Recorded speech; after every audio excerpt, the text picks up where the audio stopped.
O prazer de Deus é que eu seja saudável, é que eu seja curado, é que eu seja totalmente restaurado, que eu tenha saúde plena.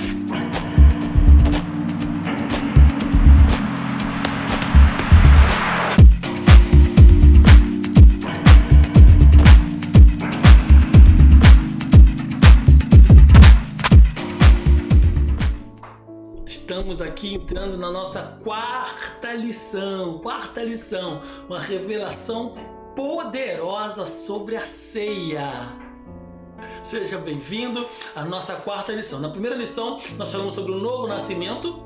Todos os seres humanos não são filhos de Deus, só são filhos de Deus quando nascem de novo, quando confessam Jesus como seu único e suficiente Salvador. Então, ele nasce novamente. E quando há o novo nascimento, começa a vir as perseguições, que é a nossa segunda lição que nós falamos sobre a perseguição.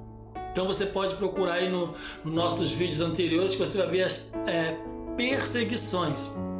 A nossa terceira lição nós falamos sobre o batismo. E hoje nós vamos falar na nossa quarta lição sobre uma revelação poderosa sobre a ceia. Abre o coração, pega caneta, pega papel e toma nota de tudo em nome de Jesus e vamos para a nossa próxima lição. Revelação poderosa sobre a ceia. Eu quero compartilhar uma revelação poderosa sobre a ceia que vai abençoar muito a sua vida. A Bíblia diz que Jesus, quando estava na terra em um corpo físico, ele realizou a maioria dos milagres direcionados à cura do corpo físico.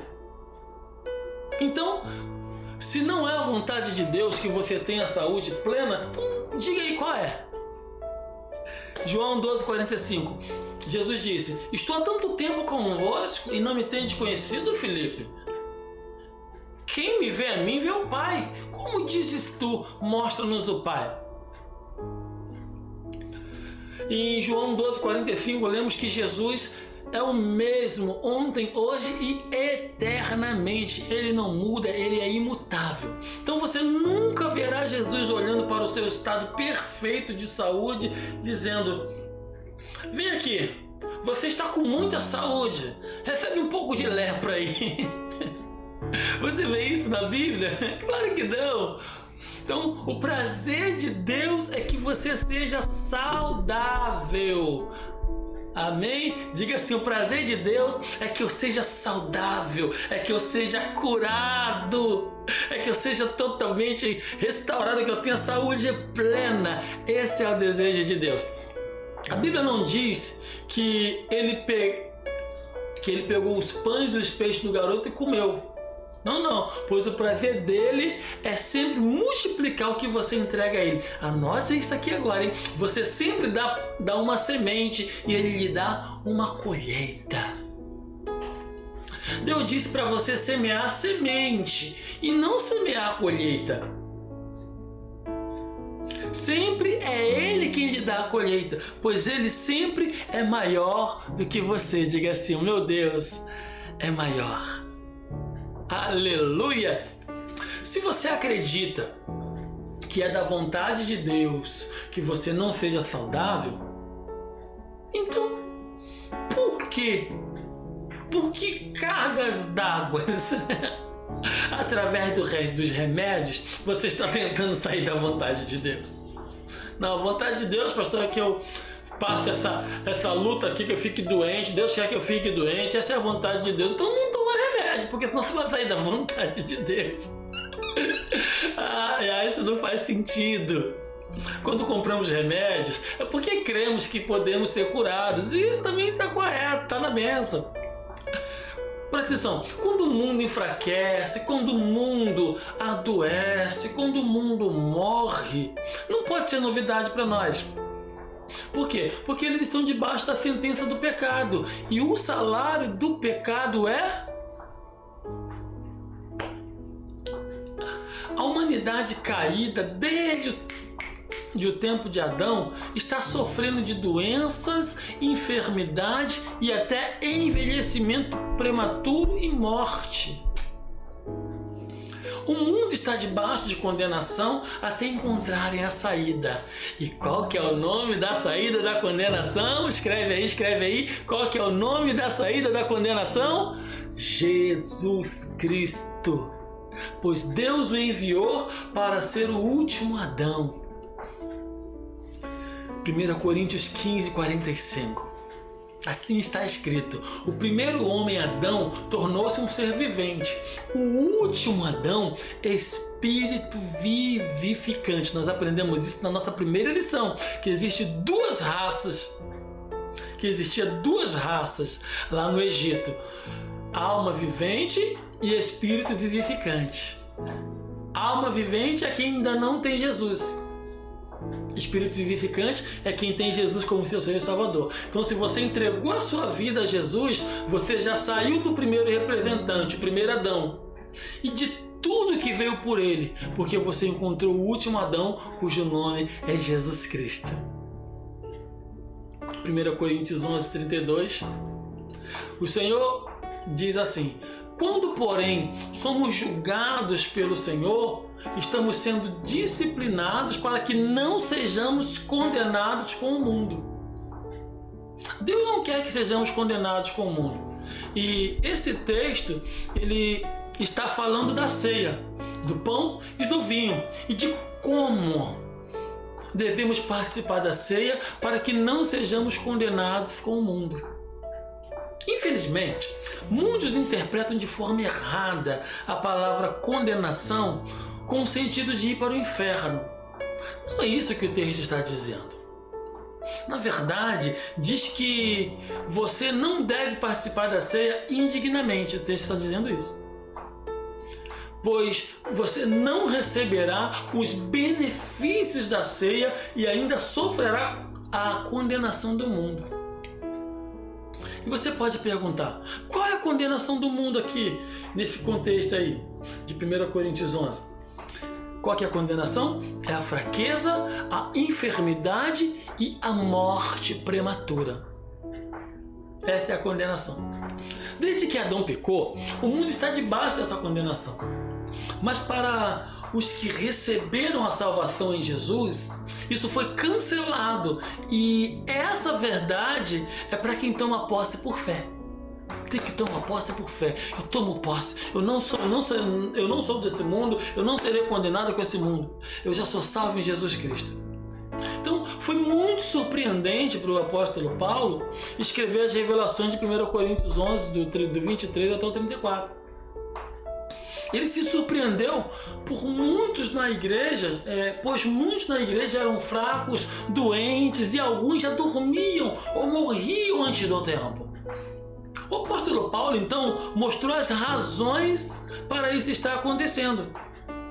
Está registrado em 1 Coríntios 11, o versículo 29 e também o 34. Diz assim, ó: porque o que come e bebe indignamente, come e bebe para a sua própria condenação, por não discernir o corpo do Senhor, e por causa disso há entre vós muitos fracos e doentes e muitos que dormem. Agora você começa a ver o que Paulo está dizendo em participar da ceia? Ele não está dizendo que se você estiver em falhas, não deve participar da ceia, ou se não se sentir digno, não pode participar da comunhão da ceia. Não é isso que ele está dizendo. A Bíblia diz que Jesus morreu por pessoas indignas.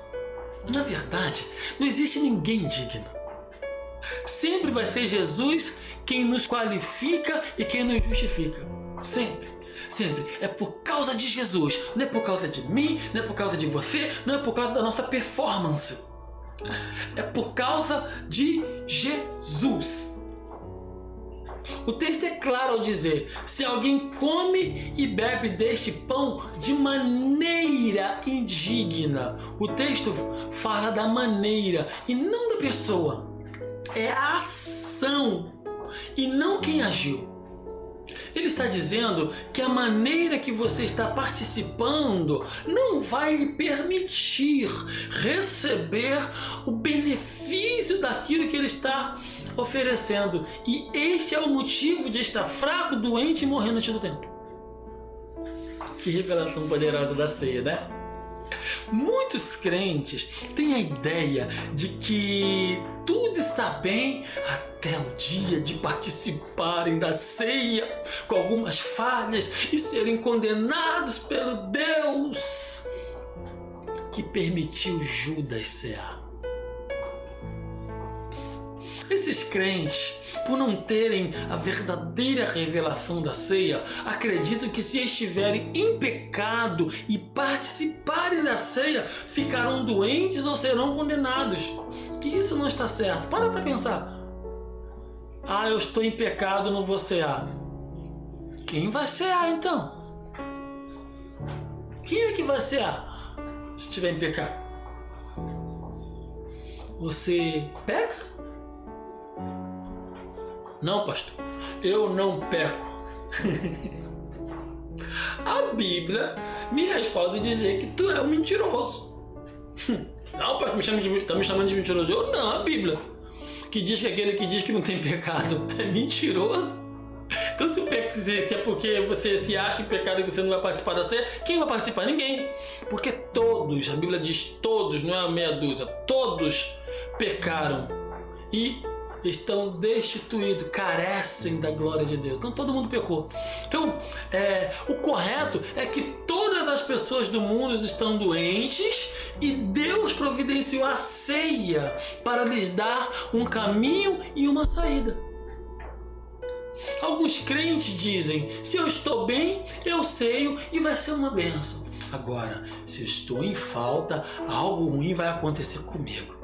Logo, eu não ceio ou falto no momento da ceia. Tem gente que faz isso até hoje. No culto de ceia, eles não vão ao culto. Eles fogem da ceia por causa do pecado. Quando a ordem é diferente. Você deve fugir do pecado para poder participar da ceia. E esse é um dos ensinamentos mais errados pregados em muitas igrejas, fazendo as pessoas rejeitarem a ceia, que é uma bênção. Sabe o que acontece em muitas igrejas? A maioria não participa, pois tem medo de ser amaldiçoada. Eu te faço uma pergunta. Hoje, Jesus, ele é o seu juiz ou advogado? Se nós pecarmos, nós temos um advogado. Jesus Cristo é nosso advogado. O maior problema da igreja do tempo de Paulo era não discernir o corpo de Cristo.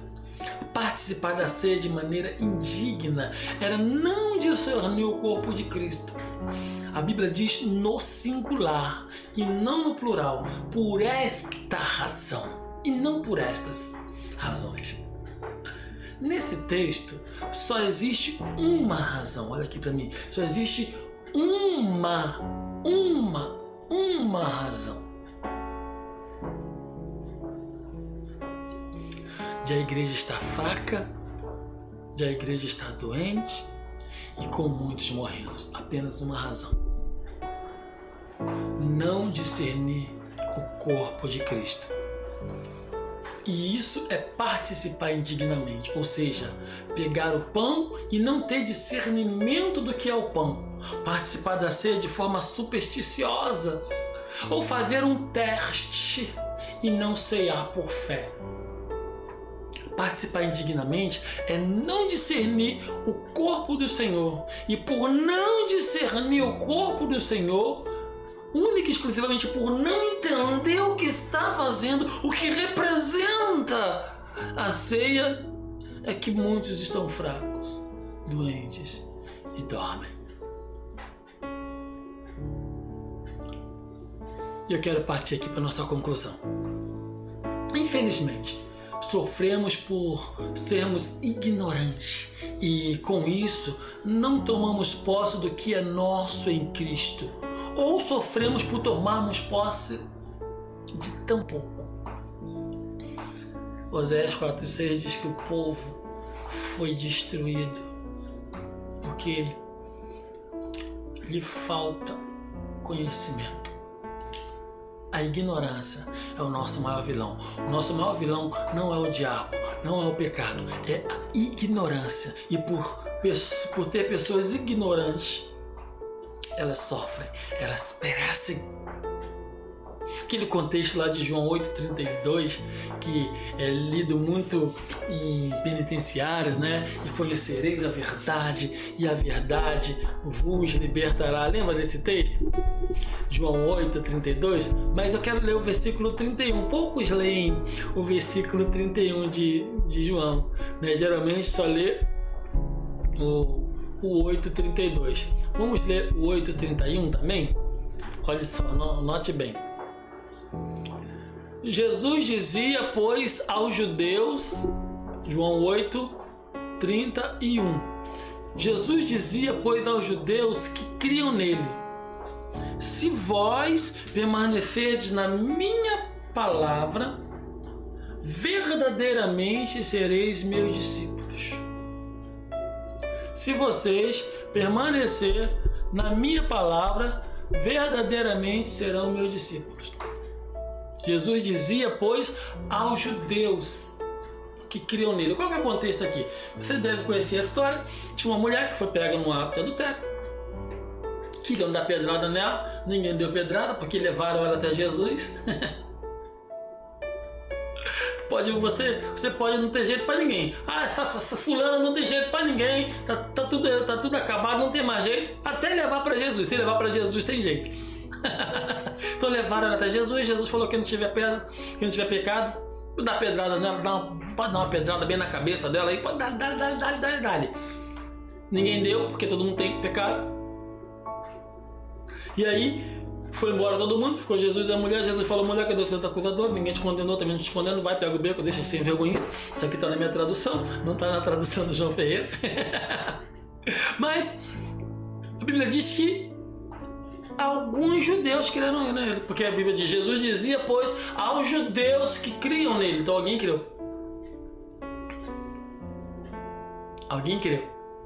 Então Jesus disse: olha só, se vocês permanecer nas minhas palavras, nisso que eu estou ensinando, nisso que vocês creram, se você permanecer nisso que você creu, verdadeiramente vocês poderão ser meus discípulos.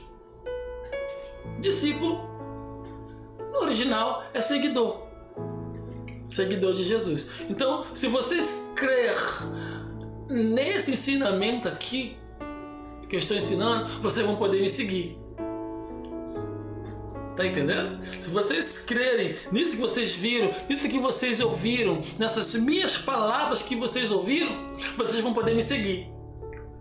Vocês serão verdadeiramente meus discípulos. Verdadeiramente serão meus discípulos. Aí vocês vão poder me seguir. E aí, esses ensinamentos, essas verdades que eu vou te ensinar, você está entendendo? Entre o versículo 32. Vocês vão ser meus discípulos. E aí vocês vão conhecer a verdade do Evangelho. A verdade do Evangelho. E essa verdade do Evangelho que vocês vão conhecer, eles vão libertar você. Você está entendendo o contexto aqui? Então, aqueles judeus eram ignorantes e por isso sofriam, por isso pereciam. E hoje existem pessoas assim, nessa situação, nessa posição de ignorância. E porque são ignorantes, são aprisionados. Por isso que eu estou fazendo esses vídeos, esses ensinamentos para você, para que você possa ser libertos. Para que vocês possam serem libertos. E não há como ser liberto sem o conhecimento da verdade. Amém? Essa é a nossa quarta lição. Então aguarde a quinta lição muito em breve. Deus em Cristo abençoe a sua vida. Que Deus em Cristo te fortaleça. Amém? Graça e paz.